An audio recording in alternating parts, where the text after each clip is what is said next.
अस्सलामुअलैकुम नादरीन, मैं थोड़ा होस्ट आमर सोहेल कमबोध। तुसी देख रहे हो मेरा यूट्यूब चैनल आमर सोहेल ऑफिशियल ते फेसबुक पेज पंजाब ऑफिशियल।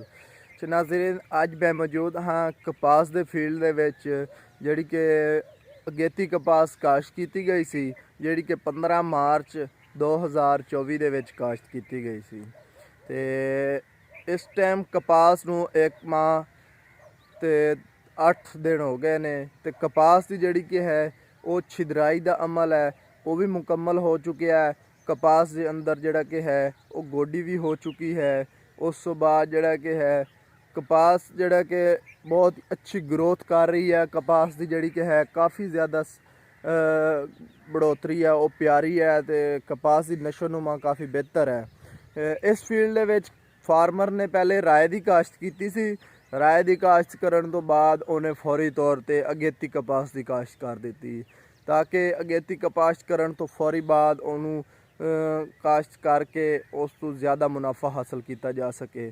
क्योंकि अगेती कपास अगर तुसी मार्च दे विच काश्त कर दी है तो उसकी तकरीबन तुहाडा मई तो जून के एंड तक उसकी तुसी एक दो चुनाई पहली तुसी लै लोगे।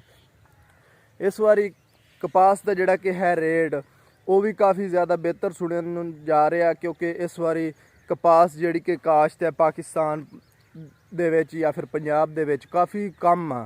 पिछले साल की निस्बत इस साल बहुत कम है। तो तकरीबन इस साल सुनिया जा रहा है कि कपास का रेट 12,000 रुपये फी मन फी 40 किलोग्राम होवे। तो बाकी जिहड़ा कि फिलहाल मौजूदा सूरत हाल जो कि गंदम की है उस दे विच तां फार्मर की कमर टुट चुकी है या फार्मर ना बहुत जुल्म हो रहा है। तुसा भी किसान की आवाज़ बढ़ो, किसानों वास्ते आवाज़ उठाओ ताकि किसानों को उन्होंने हक मिलिया जाए। तो क्योंकि इस टाइम किसान मजबूर ने बेहाल ने। एक तो हुकूमत जिहड़ी कि वो गंदम नहीं खरीद रही, बाकी दूसरा कि जिहड़ा कि व्यापारी जिहड़े ने आड़ती ने वो उन्हों की गंदम खरीद तो रहे ने, लेकिन उन्होंने किस्तों के नाल खरीद रहे ने कि जिहड़ा कि फार्मर को मुकम्मल तौर पर पैसे भी जिहड़ा कि उन्होंने हक दे उन्होंने मौके पर नहीं मिल रहा है, जिहड़ा कि उन्होंने 6 महीनों के अंदर अंदर पैसे मिलणगे। अगर फार्मर पाकिस्तान की मैशत दे विच अगर वेखो जी एक रीढ़ की हड्डी की मानद है, अगर फार्मर के हालात ही ऐसे हो गए तो पाकिस्तान की मैशत बिल्कुल ख़त्म हो जाएगी।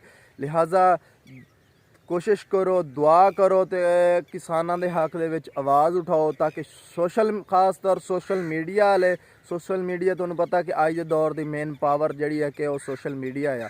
अगर तुसी सोशल मीडिया के उत्ते किसानों के हक के उत्ते गल करोगे, किसानों के हक के उत्ते आवाज़ उठाओगे तो हो सकता कि थोड़ी हक के उत्ते उठाई हुई आवाज़ किसानों के वास्ते कम आ जाए तो किसान तुहानूं दुआ देणगे। तो अल्लाह पाक किसानों के हाल ते रहमो करम करे। बिना देर करते हुए थोनों जिहड़ा कि क्लोज हो के कपास की जिहड़ा कि फील्ड का विजिट भी कराने हैं।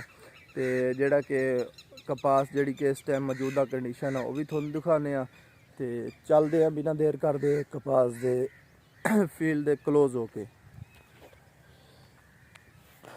देख सकते हो तुसी नाजरीन कि जिहड़ा कि कपास जिहड़ी कि वो बहुत शानदार तरीके दे नाल जिहड़ी कि ग्रोथ कर रही है कि आप देख सकते हो गोडी भी हो चुकी है, ज़मीन बिल्कुल भुरभुरी हुई पई है।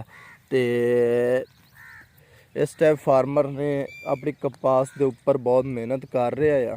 तो फार्मर बहुत ही मेहनती है, उसने अंदर अपना बाग भी लगाया हुआ है अंब का। तो फिर नाल ही उसने जिहड़ा कि थोनों एक होर चीज़ भी दिखाने हैं, एक बहुत ही प्यारा जिहड़ा कि उन्हें काम किया होया, उन्हें नाल ही एक फल का दरख्त लगाया होया कि जिहड़े नाज़रीनां नूं पता कि ये की चीज़ का फल है वो ज़रा दसे सानू।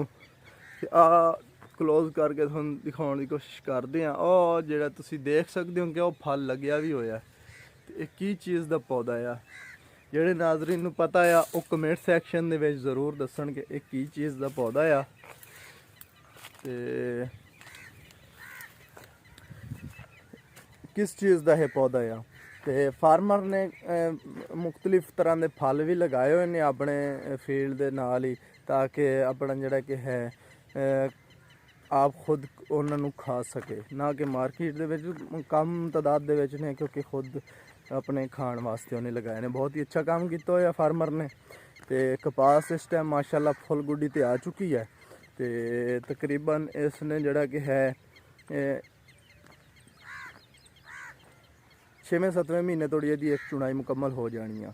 ਤੇ ਇਹੀ ਗੱਲ ਹੈ ਕਿ ਅਗਰ ਤੁਸੀਂ ਅਗੇਤੀ ਕਪਾਹ ਦੀ ਕਾਸ਼ਤ ਕਰਦੇ ਹੋ ਤੇ ਉਸ ਦੇ ਵਿੱਚੋਂ ਅੱਛਾ ਖਾਸਾ ਮੁਨਾਫਾ ਹਾਸਲ ਕਰ ਸਕਦੇ ਹੋ। ਤਕਰੀਬਨ ਅਗੇਤੀ ਕਪਾਸ ਕਾਸ਼ਤ ਕਰਕੇ ਉਸ ਦੀ ਕਮ ਅਜ਼ ਕਮ 60 ਮਣ ਐਵਰੇਜ ਈਜ਼ੀਲੀ ਤੁਸੀਂ ਹੁਣ ਲੈ ਸਕਦੇ ਹੋ, ਕਿਉਂਕਿ ਐਸੀ ਵੈਰਾਈਟੀਆਂ ਤੇ ਐਸੀ ਜਿਹੜੀ ਕਿ ਅਬਿਲਟੀ ਵਾਲੀ ਜਿਹੜੀ ਕਿ ਵੈਰਾਈਟੀਆਂ ਆ ਚੁੱਕੇ ਨੇ ਮਾਰਕੀਟ ਦੇ ਵਿੱਚ। ਤੁਸੀਂ ਇਹਨਾਂ ਦੀ ਕਾਸ਼ਤ ਕਰੋ, ਉਹਨਾਂ ਤੋਂ ਜ਼ਿਆਦਾ ਮੁਨਾਫਾ ਹਾਸਲ ਕਰੋ।